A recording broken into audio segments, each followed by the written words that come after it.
Okay everyone, we're going to start our Christmas crafts today with the Kimekomi ball, which is the styrofoam ball that you got. Kimekomi is a Japanese traditional craft. About 200 years ago they started embossing fabric onto wood balls and dolls and whatnot. This is a demonstration of the traditional style. It's made out of a sawdust paste, and it's quite large for our Christmas trees. So we're going to go with the modern, easier and cheaper equivalent, which is the styrofoam. And I've already pre-cut the lines for you. We're going to go straight into how to cover this. Please grab your glue stick. Just pick one of these sections, and we're going to go straight in to the one section with the glue stick. This is just to hold the fabric in place and give it something to really grip to as you're figuring out which way you want your fabric to lay. Then I'm using a plain quilter's cotton. It tends to lay better on the balls. Traditionally this would be done with a silk crepe, but you know, things have gone a little past tradition these days. You can use whatever fabric you like. I don't recommend thicker fabrics because you do want space to emboss this into those grooves that I've cut. Now I can feel there's a groove here. Let me put this back in. So I'm just lightly feeling that groove out with my fingertip. I've placed the fabric just slightly beyond the tip of that wedge. Now you're gonna grab your awl. It's gonna have a wood base on it. Mine's slightly different than yours, but this awl is just gonna lay into that groove, and you're going to gently push just a little bit of the fabric into that groove. If you have a stiffer fabric, you can go back and forth a little bit just to create a smooth line. If you go in, I can feel the other groove here on this side, and if you just push right in and you don't kind of wiggle it back and forth a little bit, you often will come up with some overlapping fabric, like right here. So you go back and forth a little bit. It makes the fabric lay smoother. Bring this out a little bit. Tuck it in. I've come down to my point, and that looks nice and smooth. I'm gonna bring this one up, come into the point here. I'm gonna grab my scissors. I'm going to gently cut. I usually lay the scissors against the ball and then cut off the excess. Cut, cut, cut.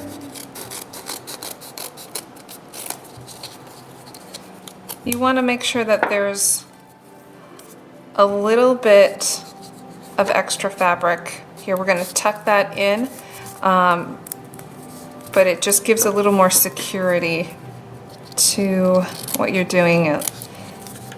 And on this side, cut, cut, cut, cut, cut. There we go. Go back in. And just push real good and drag the awl along that groove, and it should kind of just tuck itself in. When you get to the point where you have kind of the rough edge showing, you can just leave it like that as long as it's pretty much flush with the surface of the ball, because we will cover that with the cording. I'm gonna tuck it just a little bit further. You just, I know that when I'll get to the second fabric that goes on this side, having a deeper trench is easier to feel out and easier to fit the next piece of fabric in, but you can leave it a little sloppy. If you come across a bit where you're like, oh god, that last little bit will not go in, it's fine. You can leave it a little bit out, and that cording will cover a lot of mistakes. So I'm just coming into these corners. Oop, oop, oop. I went a little too far. See, I went into the next section there. Just gonna pull that right out. Gently go in. Oh, I think I might have just, whoop, whoop, whoop. Sorry, Betty. A little too far into that section. But that's okay, because we can fix it with cording. We can fix it with the next piece of fabric. When I go over that, you can just pull the fabric into a point, and it will cover the fact that I've bent that wedge into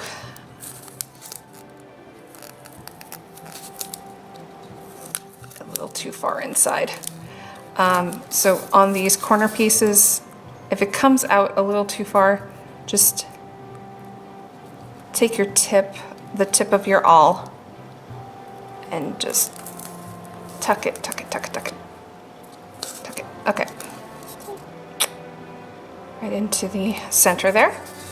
On the other side, you can see we're going to cover that. Okay, so that's basically it for covering the ball. You just continue doing that on all sides, and you can see I have 1, 2, 1, 2, 1, 2 written on mine. But if you have two kinds of fabric, they will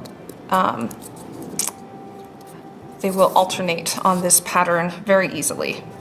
So I'm going to go in with my red fabric, and I'm going to set that right on this skinny piece here. Cover this with glue. Did not mean to rhyme. Cap my glue. Take my red fabric. Place it just past the center of that. I'm gonna feel it out with my fingernail here. Just make sure that I have an idea of where those grooves are. I'm gonna lightly press that in, lightly press, and see, this is starting to bunch up here, so I'm gonna, instead of going up, I'm gonna go down a little bit, even the fabric out. Like I said before, if it bunches, if it has extras, that's fine. We will be able to hide a bit of that with the cording. We're going to cut off the excess, leaving a little bit so we can tuck that in and make it secure. I'm gonna go down to the tip.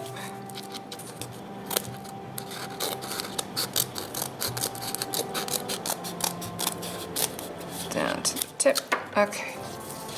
Now, there's quite a bit of fabric up here, and when you have all of these together, and all of these are going to have excess fabric at the two poles, the North Pole, the South Pole of the ball. I do like to make sure that any little corners or whatnot are a little further trimmed. If you trim it too much, that's okay. Again, just fit as much into the wedge as possible, and we can cover a bit with the cording. Taking this in, poking it in, tuck, tuck, tuck, tuck, tuck, tuck, back and forth. Tuck, tuck, tuck. Tuck, tuck.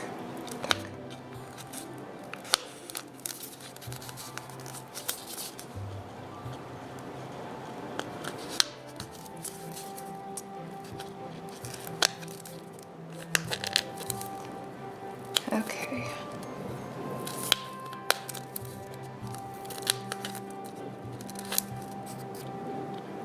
Take this corner, I'm gonna push it in. Lay it flat on either side.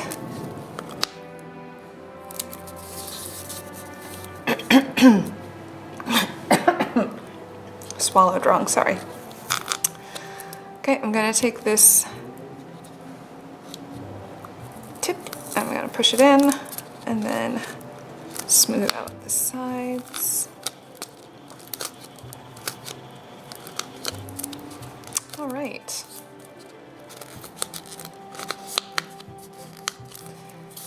And continue all the way around the ball.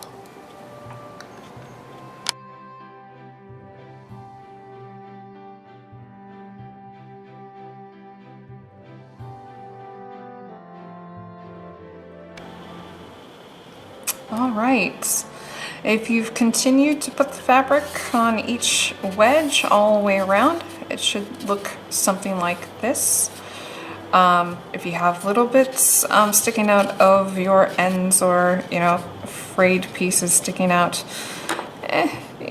like I said, our cording will cover quite a bit of that, and this is how I put the cording on. So this is I believe 1.5 millimeter rat tail cording is what it's called.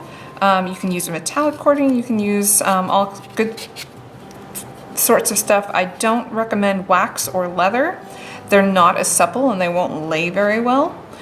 But in order to get this to stick to the ball, I take my trusty glue stick and the awl and just shave.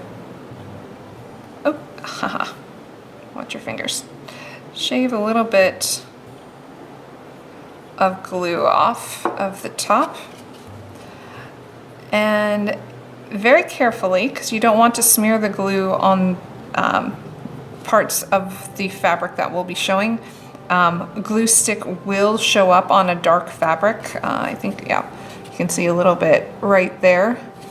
You can usually kind of gently rub off a bit, but it is going to kind of stay there.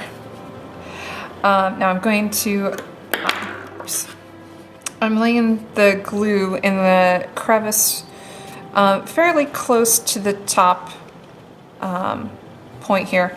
I'm going to take the end of my cording, I'm going to play it just a little further than the center of that point, and lay it down into the glue, kind of rub it in just gently a little bit.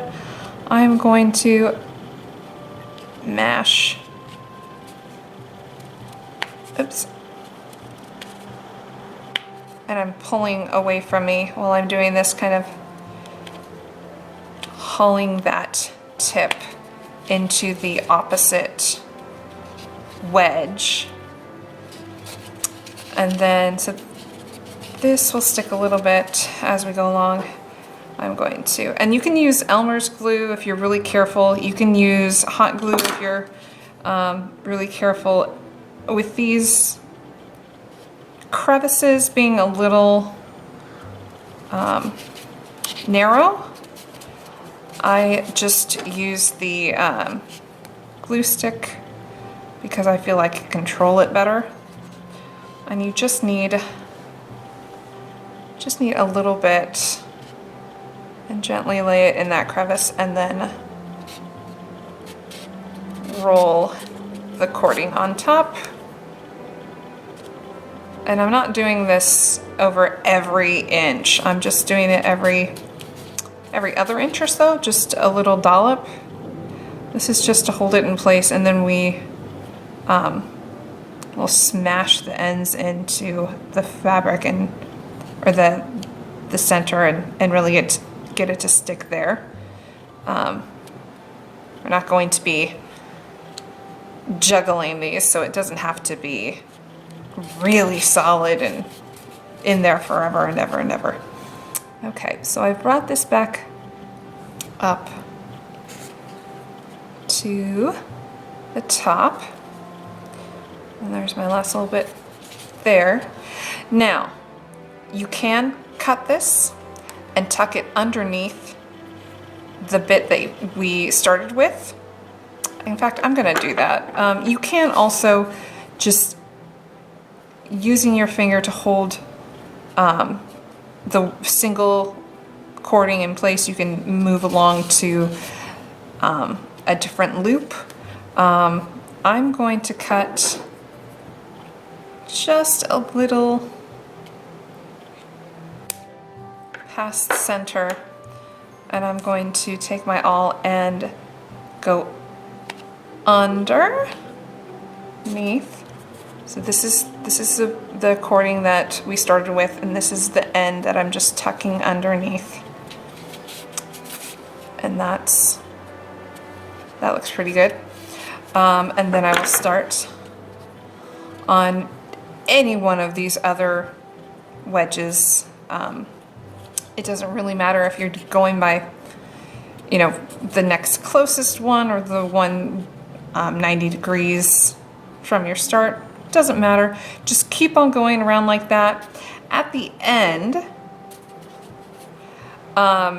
emboss, or just, you know, take your cording, tuck one piece in there really good, loop it around how much you want the hanger to be, cut your cord and emboss the other side. Now if I really want to be sure that it's in there, I'll use a flathead needle that they use for, you know, sewing, or I do have some upholstery nails, you know, like if you see those old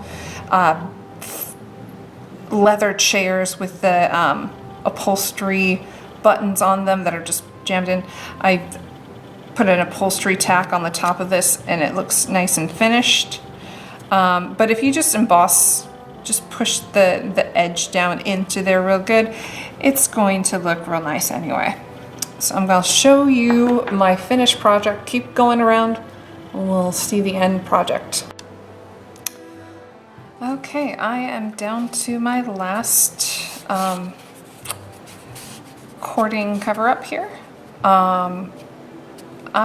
You can see this is the place I've continually started from this end of the ball, and so a lot of these are overlapping.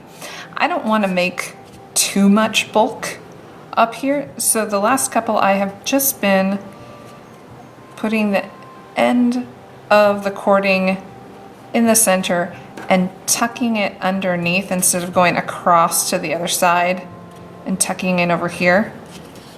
I'm just going to tuck this last one in right into the center.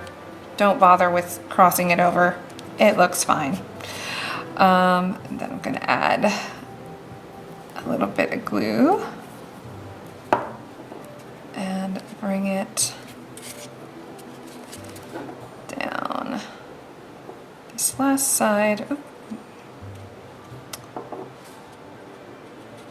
And just very carefully molding the glue into that crevice,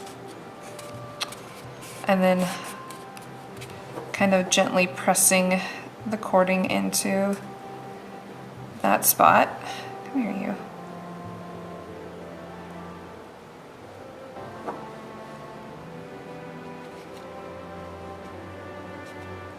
I think you guys will have the purple glue. It works the same way as the white glue. and it will dry a little off color on a dark piece of fabric. So you still want to be a little careful of getting these right where you want them. It's the same with Elmer's glue. If you're using that instead of the glue stick, it will leave a slightly white tinge to the fabric if any is showing outside of the crevice here. Okay, so that's the end of that. Again, I'm not going to go over this lump. I'm just gonna, oh, and I just got another one that just came out. Okay, I'm just gonna go straight into the center here. So I'm not gonna make that too long. I'm just gonna take it and tuck it underneath and give it a good shove. Shove, shove, shove, shove. I'm hitting something as they're recording here. Gentle. And there we are. Just finesse it a little bit if you need to. This one does not want to stay on the opposite side. I think this might have been the one I started with. Stick, stick, stick. All right. So I have my last little bit of cording. I'm just going to take a look at which side I want to go on here. They both look good. I'm just going to stick, and I wish I had brought my flathead needle, the Sawyer's pins to really hold this in place, but you can also super glue on top so that it stays really well. You can use a pin. You can use a thumbtack. You know, anything that will get through all of these layers.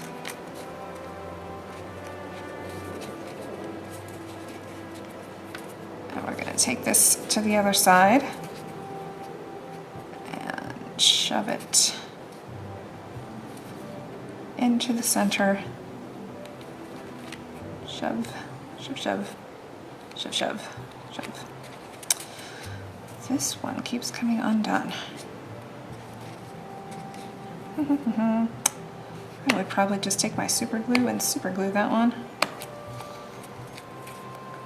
It's making... There we are. Okay. Ta-da! It's super cute! Now, of course, if you guys have a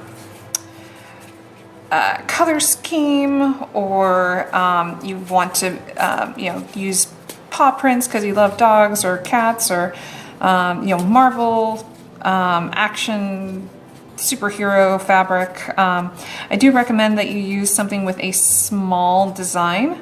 If you use something with a large design, it's going to get cut off. You're not going to be able to really pick out what it is. So small designs, simple designs are great. And that's how you make a Kimekomi tucked fabric ornament.